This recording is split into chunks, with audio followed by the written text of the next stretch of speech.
রাত্রেবেলা অনেক লোকজন আপনার আমাদের দেশনেত্রী আমাদের মা জননীর জন্য অপেক্ষা করতেছে। খালেদা জিয়ার অসুস্থতা হওয়ার পিছনে সবচেয়ে বেশি দায়ী হলো এই যে বর্তমান যে সরকার বেগে গিয়েছে, যে যাকে আপনার ফ্যাসিস্ট সরকার বলে, এই খুনি হাসিনা সকাল থেকে অপেক্ষা করছে। কিন্তু বাংলাদেশের মানুষ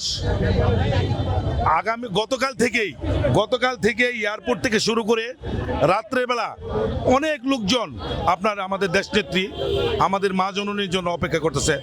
আপনারা জানেন এই দেশের তিনবারের সফল প্রধানমন্ত্রী এই দেশের মানে যে ডেমোক্রেসির সবচেয়ে বড় খেতাব পেয়েছে আমাদের দেশনেত্রী বেগম খালেদা জিয়া। আজকে মানুষ ওনার জন্য অদূর অপেক্ষা করতেছে।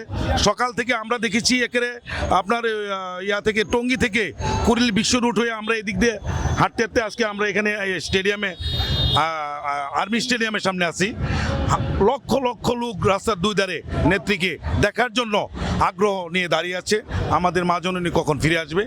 আর পাশাপাশি যত বেড়ে চলেছে লোকের পরিধি আরও বাড়তেছে। তারেক রহমান আসলে খালেদা জিয়া এটা পর্যায়ক্রমে আপনাকে বলতে চাই যে খালেদা জিয়া এবং কি আমাদের তারেক রহমানের সহধর্মিনী জুবাইদা রহমান, আমাদের প্রয়াত আরাফাত রহমান কুকু সাহেবের ওয়াইফ সিতি আপা সহকারে ওনার পরিবার আজকে বাংলাদেশে আসতে পারতেছে। এই জন্য তো আল্লাহর কাছে শুকরিয়া। তারেক রহমান অল্প সময়ের মধ্যেই ইনশাল্লাহ আমরা মনে করি বাংলাদেশে ফিরে আসবে, বাংলাদেশের পরিবেশ আরও সুন্দর হয়ে যাবে। খালেদা জিয়ার অসুস্থতা হওয়ার পিছনে সবচেয়ে বেশি দায়ী হলো এই যে বর্তমান যে সরকার বেগে গিয়েছে, যে যাকে আপনার ফ্যাসিস্ট সরকার বলে, এই খুনি হাসিনা সবচেয়ে বেশি অত্যাচার করেছে খালেদা জিয়ার উপরে।